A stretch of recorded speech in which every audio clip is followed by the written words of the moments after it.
எம்ஜிஆர் எப்பொழுது ஒரு குறிக்கோளுடன் ஆரம்பித்தாரோ, அம்மா ஜெயலலிதா அம்மையார் அவர்கள் எந்த குறிக்கோளுடன் அதிமுகவை மீட்டெடுத்தாரோ, அந்த குறிக்கோளின் ஒற்றை நம்பிக்கை இன்றைக்கு நம்மளுடைய தலைவர் விஜய் அவர்கள் மட்டும்தான்.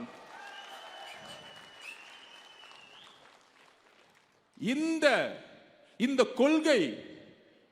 கொள்கையற்ற அரசியல்னால்தான் இன்றைக்கு திமுக சுலபமா லாஸ்ட் 3 தேர்தலில் வெற்றி பெற்றது.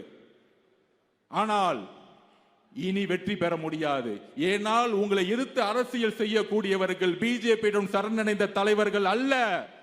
பிஜேபியை கடுமையாக துணிவுடன் எதிர்க்கக்கூடிய ஒரே தலைவர் விஜய் அவர்கள். இஸ்லாமிய தோழர்களே, குரான் மீது ஆணையாக சொல்லுகிறோம், எங்களுக்கு குரானும் ஒரு கடவுளோட நம்பிக்கை தான். குரான் மீது ஆணையாக சொல்லுகிறோம், எந்த காலத்திலும் பிஜேபியோடு எங்களுக்கு கூட்டணி கிடையாது, உறவு கிடையாது என்பதை அழுத்தமாக இந்த சேலம் மண்ணில் உறுதியுடன் கூறுகிறோம்.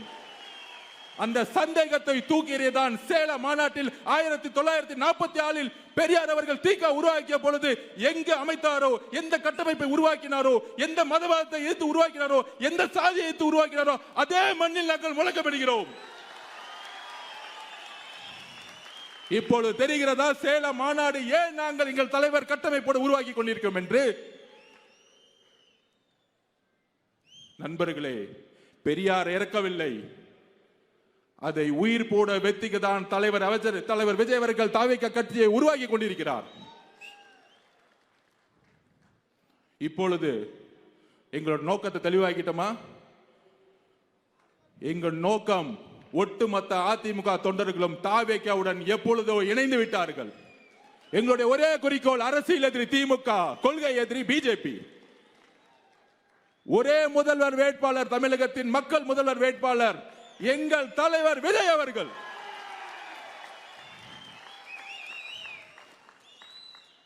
சோ அஜெண்டா கிளியர் பண்ணிட்டோம். இந்த பத்திரிகையாளர்கள் எல்லாம் பேசிட்டு இருப்பாங்க பாருங்க, டிவியில உட்கார்ந்து, எல்லாத்துக்கும் நீ மெசேஜ் கொடுத்துட்டோம். போன ஆட்சி ஏன் பத்தி பேசல, போன ஆட்சிக்கு முன்னாடி என்ன பேசல, அடுத்த 4 மாதங்கள் உங்களுக்கு புரியும் எப்படி ஒரு புரட்சியை தலைவர் விஜய் அவர்கள் உருவாக்க போகிறார். மக்கள் சந்திப்பு புரிய வைக்கும். திமுக கூட்டத்தில் கவர்மெண்ட் பஸ்ஸை யூஸ் பண்ணி கூட்டத்தை கூட்டி திமுக காரங்க தன்னுடைய நிர்வாகத்தை பத்தி பேசாம தாவேகாவை எப்படி திட்டணும்னு சொல்லிட்டு பேசிட்டு இருப்பாங்க. சோ நமக்கான குறிக்கோள் செட் ஆயிருச்சு, நமக்கான அஜெண்டா செட் ஆயிருச்சு. தேர்தல் என்பது யுத்தம். யுத்தத்திற்கு நாம் தயாராக வேண்டும். அப்படி உடனே கேட்பாங்க, தாவேகாக்கு கட்சியோடைய பலம் இல்லையே, அங்கெல்லாம் இளைஞர் கூட்டம் தானே இருக்கிறாங்க. ஒன்னே ஒண்ணு புரிஞ்சுக்கோங்க, 1967 அண்ணா ஜெயிக்கும் பொழுது ராமநாதபுரத்தில் ஒரு மிகப்பெரிய மன்னர் குடும்பம், அதை எதிர்த்து வெற்றி பெற்றவர் சாதாரண குதிரை வண்டியை ஓட்டிட்டு இருந்த ஒரு சாதாரண ஆள். 77 யாரெல்லாம் ஜெயிச்சா? நம்மள மாதிரி இளைஞர்கள். நம்மளால் முடியும், நம்மளால் முடியாது எதுவுமே கிடையாது. சோ அந்த உணர்வை நம்ம உருவாக்கணும். நான் இன்றைக்கு சொல்லுகிறேன், இதே சேலம் மாநகரில் 11 எம்எல்ஏ சீட்டும் நம்ம ஜெயிக்க முடியும். அதற்கான சூழலை நம்ம ஏற்படுத்துவோம். ஒட்டுமொத்த கொங்கு மண்டலம் நமக்காக திரும்பும். ஆனால் அதற்கான போராட்டத்தை நாம் உருவாக்க வேண்டும். நம்மளுடைய அஜெண்டாவை எல்லாம் செட் பண்ணி, இன்னைக்கு இவர் கூட கூட்டணி போவாரா, அவர் கூட கூட்டணி பண்ணுவாரா? நாங்க கூட்டணி பத்தியே பேசலையே. ஏன் கூட்டணி போட்டாதான் ஜெயிக்க முடியுமா? உங்களுக்கு வலு இல்லை, எங்களுக்கு வலு இருக்கு. எங்களுக்கு தெரியும் எப்படி ஜெயிக்கணும்னு.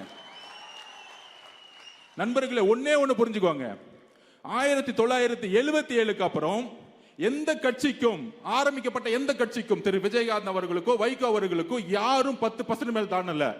ஆனால் முதல் முறையாக வரலாற்றில் இன்னைக்கு ஒட்டுமொத்த தொலைக்காட்சிகளும் 25% இருக்குன்னு சொல்லக்கூடிய வலிமையை நம்மளுடைய கட்சி உருவாக்கி இருக்குன்னா நமக்கு பலம் இல்லைன்னு எப்படி சொல்ல முடியும்? இதே 6 மாசத்துக்கு முன்னாடி என்ன ஊடகம் சொல்லுச்சு? 6%, 8%. இதே பத்திரிகையாளர்கள் 10%. இன்றைக்கு 25%. அவ்வளவுதான். இன்னும் 8 மாசம் கழிச்சு 30% தலைவர் முதலமைச்சர் ஆயிட்டாருங்கிற உருவாக்குவோம். இங்க ஒரு அடிப்படை அரசியல் இல்லாமல், அடிப்படை மக்களுடைய சப்போர்ட் இல்லாம, அடிப்படை ஓட் பேங்க் சொல்றாமே, ஓட் பேங்க் கிடையாது, மக்களுடைய நம்பிக்கை இல்லாமல் கூட்டணியை உருவாக்க முடியாது. அது உதாரணம் சொல்லவா? ஒரு 3 நாளுக்கு முன்னாடி ஒரு பொய்யை உருவாக்கினாங்க திமுக. அதாவது காமராஜர் அவர்கள் கலைஞருடைய கையை பிடிச்சி ஜனநாயகத்தை நீங்க தான் உருவாக்கணும். என்ன ஒரு பொய்! 2 பேருமே உயிரோடு இல்லை. அதுல ஒரு கட்டமைக்கிறாங்க. அதாவது என்ன கட்டமைக்கிறாங்கன்னா, திமுக காமராஜர் கலைஞருக்கே அவர்கிட்ட பொறுப்பை படைச்சிட்டு போயிட்டாராம்.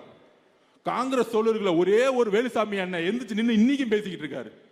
உண்மையை பேசிட்டு அடிச்சு வெளுக்கிறாரு. நான் இப்பதான் பாக்குறேன், ஒரே ஒரு காங்கிரஸ்காரர் தன்மானத்தோட வெளியே வந்து பேசிக்கிட்டு இருக்காரு. காங்கிரஸ் தோழர்களே, உங்களை உயிருடன் முழுகி கொண்டிருக்கிறார்கள் திமுக நம்பிக்கைகள். உங்களுடைய கொள்கை ஏன் காமராஜர் எழுத்தன்னா, என்னுடைய கொள்கை தலைவர் காமராஜர் அவர்கள். நீ அங்க தொட்டா நான் இங்க அடிப்பேன். ஞாபகம் வச்சுக்கோ. காமராஜர் தொட்டா காங்கிரஸ்கார வரான்னு இல்லையோ, தாவேக்கா வரும், டிவிக்கா வரும்டா. என்ன பொய்!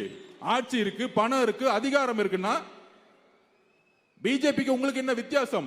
என்ன வேறுபாடு? அதே காவல்துறை வச்சு அடக்குமுறை. நேத்து ஒண்ணு புரட்சிகரமா ஒரு பிளான் பண்ணாரு நம்ம பொதுச் செயலாளர். திருவள்ளூர்ல 10 வயசுல ஒரு பாலியல் பலாத்காரம் 9 நாள் ஆச்சு, கண்டுபிடிக்க முடியல. ஆர்ப்பாட்டம் நடத்த பர்மிஷன் கிடையாது. இனிமேட்டு ஆர்ப்பாட்டம் எப்படி தெரியுமா? போலீஸ் ஸ்டேஷன்ல மனு கொடுக்க வேண்டியதான். 5000 பேர் மனு கொடுப்போம், வாங்க ஸ்டேஷனுக்குள்ள போயிடலாம். எனக்கு ஆர்ப்பாட்டம் கொடுக்கல. எங்களோட போராட்டம் எப்படி இருக்குன்னா, நீ எனக்கு ஆர்ப்பாட்டம் கொடுக்கல, பர்மிஷன் கொடுக்கலன்னா நாங்க மனு கொடுப்போம் 5000 பேர் உன் போலீஸ் ஸ்டேஷன்ல.